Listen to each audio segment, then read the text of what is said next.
All right, the Michael Wacha contract, it is out. That deal was reported, the Padres agreement with Wacha, it was reported earlier this week. It took a few days for the deal to get out, but it is out. The Padres have announced the deal officially on their Padres social media accounts. But here's from Mark Feinsand, the deal.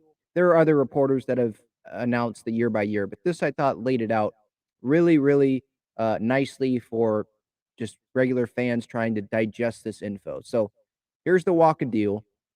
He's going to be guaranteed $26 million over 4 years. That is if he doesn't opt out and go to another team. And the Padres don't pick up club options. They don't force him to come back. He doesn't pick up a player option and he goes somewhere else. Then he doesn't get that amount of money, but then he's probably going to get money from somewhere else, right? So if he stays with the Padres for 4 years, he's guaranteed $26 million at least. Could be more than that, but the player option route, it's at least 26 mil. So let's go through this. So signing bonus, $3.5 million. He's going to get a base salary, it looks like, of $4 million in 2023. If he pitches really well in 2023, let's say he makes 30 starts as a starter and it works out, and the Padres don't want him to go to free agency because he can go somewhere else and get a lot more money, they can say, you're going to be a Padre. But they can't say you're going to be a Padre for only 2024. They have to pick up the 2025 club option at the same time that they pick up the 2024 option. So let's say he pitches well 2023, it works out, they want to bring him back, guarantee that he's going to get brought back. They're pretty much signing him to a 2-year, $32 million deal right there. Now, if the club declines the options, let's say they don't want to give him $16 million a year for 2024 and 2025. They just don't want to guarantee that.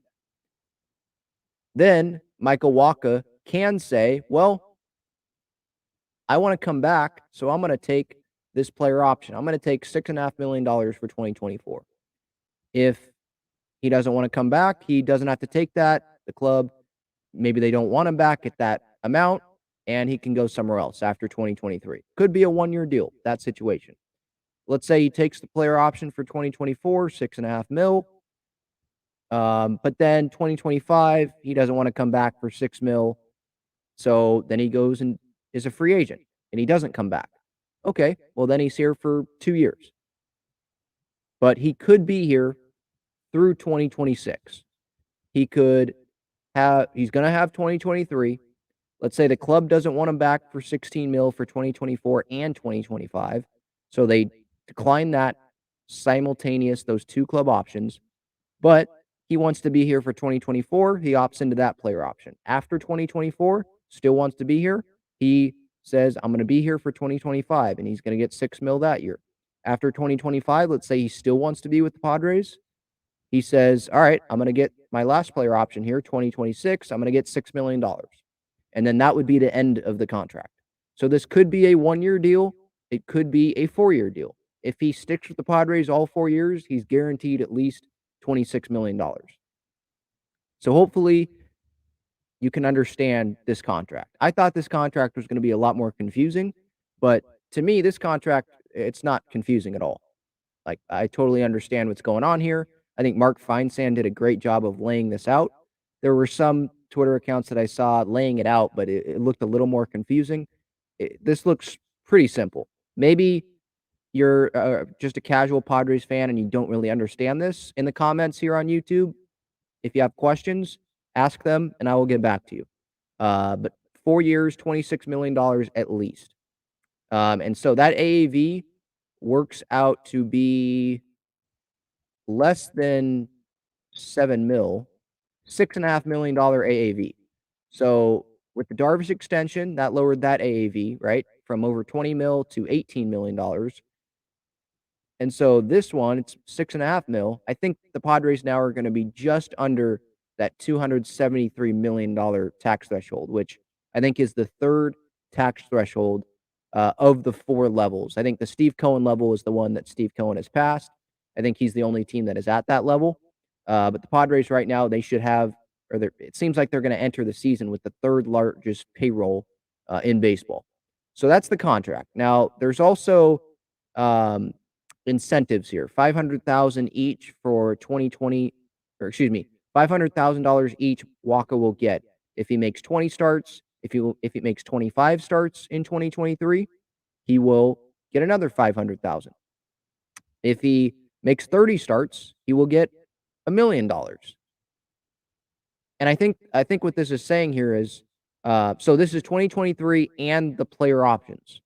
If he goes the club option route, or if the Padres go the club option route in 2024 and 2025, he wouldn't get these incentives for 2024 and 2025. It would just be these incentives that he's getting for 2023.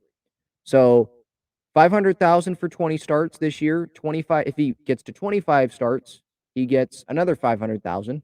If he gets to 30 starts, I think he gets 1,000,000 tacked on to that 1,000,000 that he would be getting for 20 and 25 starts, I think.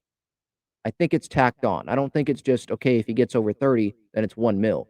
I think he gets 500,000 for 20 starts, 500,000 for 25, and then another 1,000,000 for 30. So if he makes 30 starts, he would get what, $2,000,000 in incentives there for 2023.